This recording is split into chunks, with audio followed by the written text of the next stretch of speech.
Sometimes you learn who you really are only when you're standing among the ruins of what you believed in. My name is Abigail Northwood. I'm 45. I'm a widow, the owner of a small bookstore in a quiet town in Vermont. And one day, I fell in love with a man who entered my life like a savior, only to disappear like a thief, taking with him money, trust, and a piece of my soul. But he miscalculated. He thought I was just another story. Instead, I became the final chapter of his.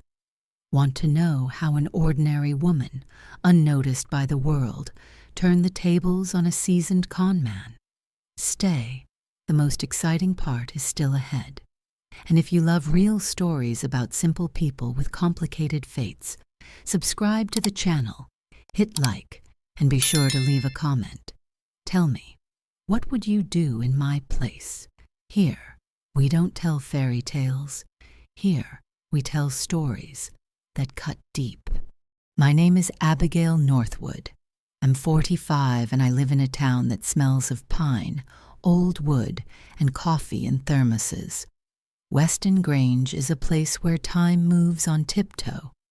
We have one gas station, one bakery, and my shop, Clover and Dust, a bookstore on the corner of Lake Street, with a carved awning and old windows that reflect the rain as if it's afraid to get in.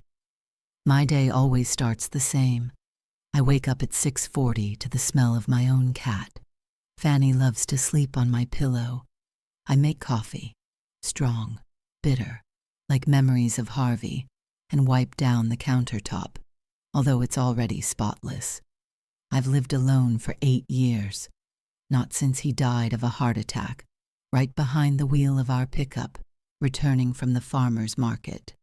Sometimes I think the house speaks to me. He creaks, sighs, clicks the old radiators, as if remembering how Harvey and I laughed in the kitchen, how he juggled tangerines and how he sang Sweet Caroline off-key while doing the laundry. Sometimes I answer him, like, yeah, I miss you too. Clover and Dust is my way of not going crazy. It smells of paper, incense, wax. I don't have an electronic cash register. I like to write down my purchases by hand, like in the old days. I have shelves up to the ceiling and a ladder with wheels, like in the movies. My pride is the section of old books with worn covers, on which traces of other people's lives are found, page corners, drops of tea, sometimes forgotten letters. People come to me not only for books, they come for silence, for a look without judgment, for the opportunity to breathe. Mrs. Hodgkins from the bakery sits by the window and reads detective stories without buying them. I don't mind. Pastor Clement brings fresh bread on Sundays and discusses the meaning of life with someone at the counter. But no one knows how I really lived all these years. I was like an old book on the bottom shelf, unwanted, quiet, but alive inside. I didn't cry in public. I never told how I sat on the bedroom floor and heard the cold seeping from the old radiator, or how, when I opened presents at Christmas, I thanked Harvey out loud, even when I knew I had bought the box myself. I didn't want pity. I wanted, hell, I dreamed that someone would look at me again as a woman, and not as a widow in a knitted cardigan. I read novels in which heroines in their 40s suddenly began new lives. They moved, fell in love, opened flower shops. I always chuckled, because in reality you don't open a shop, you just keep the one you have open. So the years went by. The seasons in Vermont changed like scenes in a play. Fall golden as honey, winter snowy and sad, spring timid, as if afraid of failing again. And I lived, neatly, quietly, not bothering anyone. I drank tea alone, did laundry on Fridays, reread Jane Eyre when things were tough. I didn't expect change. I thought my life was already written. The last chapter, just long, drawn out, but understandable. And just when I had almost resigned myself to the fact that there would be nothing more, A man walked into my store with rain on his shoulders and a book in his hands. But that's another story. He walked in when the rain dripped from the sky like a spilled cup of coffee. It was Tuesday, about 3 o'clock in the afternoon. I was putting new bookmarks on the counter, handmade, linen thread, each with a quote, when I heard the front door creak. Our creak is special. It doesn't whine like in a drugstore, but sings, as if saying hello. He stood in the doorway, tall, in a long, wet coat the color of wet earth. His hair was dripping. On his shoulder was a worn bag, from which the corner of a folder stuck out. He looked around slowly, as if absorbing the smell of wood and old paper. And then he smiled. That smile that is not rehearsed. It is either there or not. "Hello," he said, his voice a little lower than usual, velvety, like a radio host on the night shift. "Does it always smell like this in here? Or is it because I am wet and feel it more acutely?" I laughed. For real, for the first time in a long time. "It's lavender and sandalwood," I said, wiping my palms on my skirt. "And yes, you may have just gotten soaked to the point of superhuman olfactory awareness." He introduced himself, Simon Hellstrong. I remember thinking to myself, what an unusual name. He asked me what I could recommend reading on a gray day, when everything seems different than it should be. I led him to the modern fiction section, but he randomly pulled out a volume of Eastern philosophy, and then a guide to growing lavender in a pot. "Contrasting," I said. He shrugged. "My life is an endless balancing act between Zen and the need to earn my own dinner." We chatted, longer than was appropriate for a new customer. He stayed for coffee, in my little corner behind the curtain, where there was an ancient drip machine and a couple of old cups, about 15 years old. He drank it black, without sugar, like me. He said he used to teach literature, but got tired. Now he just travels, watches, tries to understand what is left inside him. "Sometimes," he said, looking out the window, where drops were running down the glass, "I feel like I've lived all my lives, and I'm just watching the end of this one." I felt scared because it sounded so familiar, as if he looked inside me and saw fragments of that very phrase that I didn't dare say to myself or under my pillow. Since then, he began to come almost every day, at first just for books, then to help bring boxes, fix a door that was jamming. He told me about the movies he loved, about collecting records for his mother when he was a teenager. He grew up in Iowa, hated corn, and loved the smell of gasoline after the rain. I found myself looking forward to these meetings. I deliberately brewed a little more coffee. I picked out a warmer sweater, but with an interesting buckle. I even put on a little lipstick, as if just because. He was polite, attentive, listened, and at the same time did not press. I felt like a woman next to him, not a widow, not a bookseller, but simply Abigail. He did not rush, did not ask unnecessary questions, just was there, with his soft, ironic smile and ability to keep silent gracefully. A month later, for the first time, he stayed late. He helped sort through the new arrivals. When we finished, I said that I had a bottle of Bordeaux that I was saving for a special occasion. He raised an eyebrow. "And it's not him?" We drank. He told me he'd once dreamed of writing a novel about a man who loses everything and travels from bookstore to bookstore in search of meaning. I laughed and said it was too poetic. He replied, "And you're too real not to be the heroine of such a story." He stayed that night, not because he asked. I just said, "There's an extra pillow here. If you want, stay." The next morning, I woke up to the smell of coffee. He was already brewing it in the kitchen. He silently placed the cup in front of me. He looked at me as if he knew how many sleepless nights I'd had, and wanted to take them for himself. That's how it all began, and I couldn't even imagine how what seemed like a beginning would end.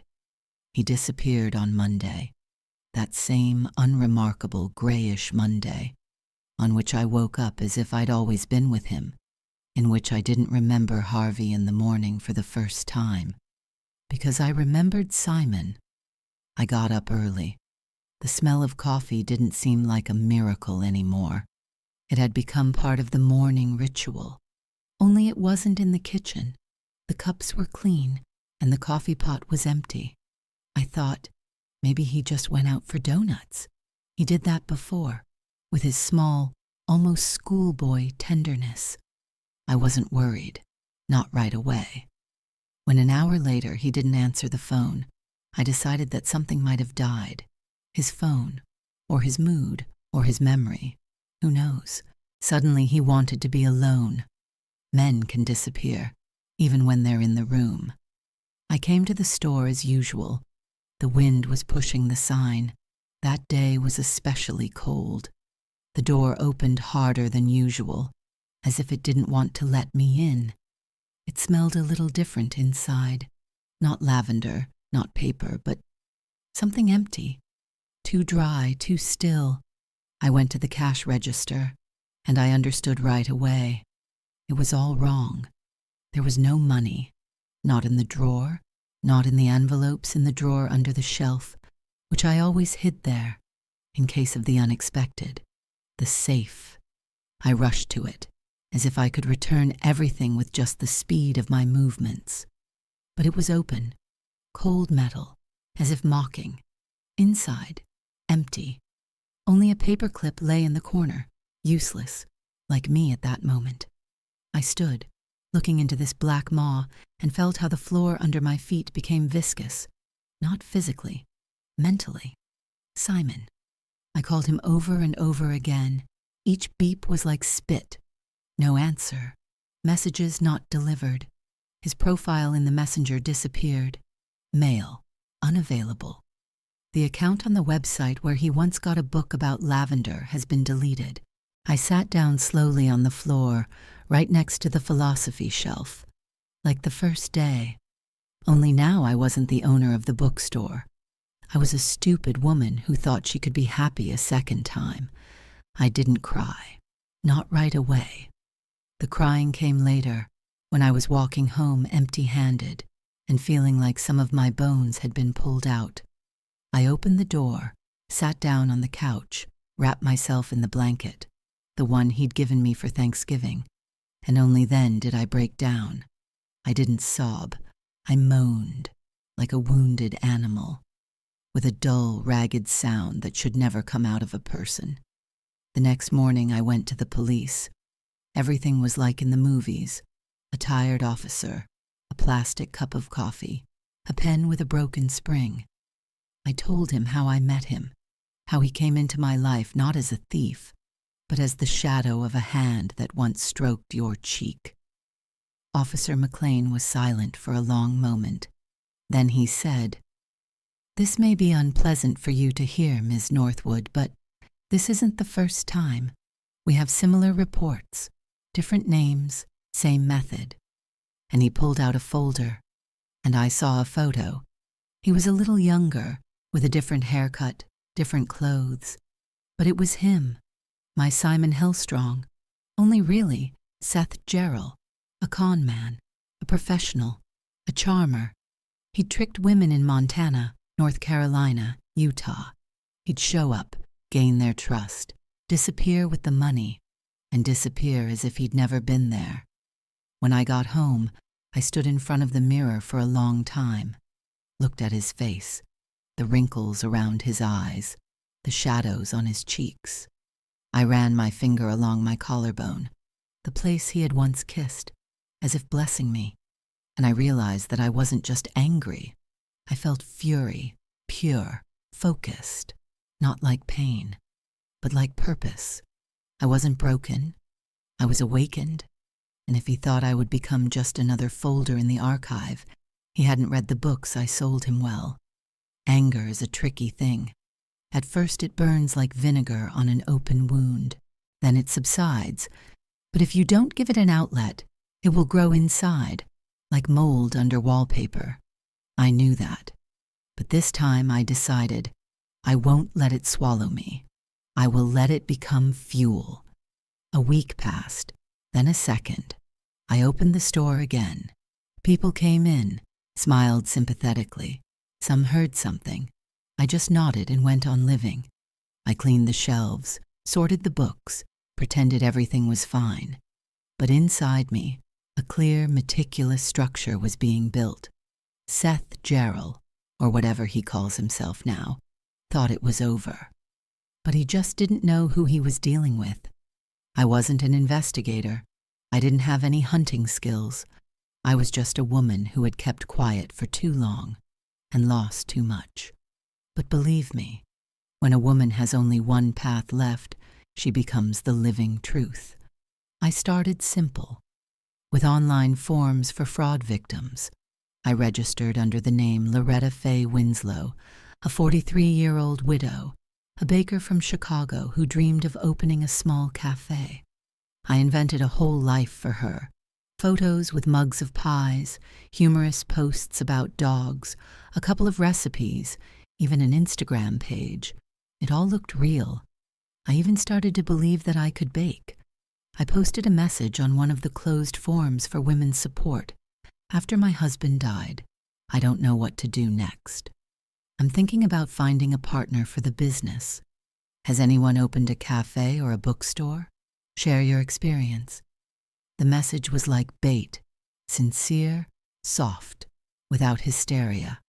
3 days later, a man wrote to me, "Hi, my name is Garrett. I'm not a baker, but I once helped a friend launch a wine boutique. If you want, I can tell you how to build a business plan, especially if you have no experience. I just want to help." The avatar is ordinary, a glass of wine against the backdrop of mountains. The profile is fresh. The phrases are too even. The photo is blurry. I knew who it was. He didn't recognize me. Of course not. I was a different woman now, with soft wording, a fake name, and a slow pace. But underneath it all, I was shaking like a bare wire. We started texting. He took his time. He knew how to draw it out. He wrote that he was lonely, that he had recently moved to Cleveland, that he valued honesty in people. He lied so well that I found myself almost believing him again. That's what you are like, Seth. Charm is your weapon, but my silence is mine. We talked for almost 3 weeks. Every night I came home and went into his text messages. He flirted carefully. He took his time because he thought I was pecking. I laughed in the silence when he told me how he burned out on work and didn't want any more fuss. You didn't burn out, Seth. You just left ashes for everyone you touched. At the end of the 3rd week, he wrote, "I wouldn't mind coming to Chicago, just meeting, talking. You seem very bright to me." That's it. He set up the date. I knew I couldn't just go out alone, so I called Officer McLean. He didn't believe it at first. Then I showed him the correspondence, photos, voice messages, screenshots of bank applications, where he started talking about joint investments again. Everything was clean, verified, and I was his weak spot, a woman he had already deceived, but did not recognize. This meant that he was confident in his impunity, and this became his mistake. We agreed to meet at the Mabel's Cafe in downtown Chicago. I was sitting by the window in a light blue dress. I was nervous, but not shaking. Nearby, at 2 tables, sat officers. Everything was as it should be. Only I was not the heroine of the movie. I was just a woman with a pulsating vein in her throat and a voice that was held together by the remnants of dignity. He entered. He was wearing a gray coat. He was confident in himself, even a little bored.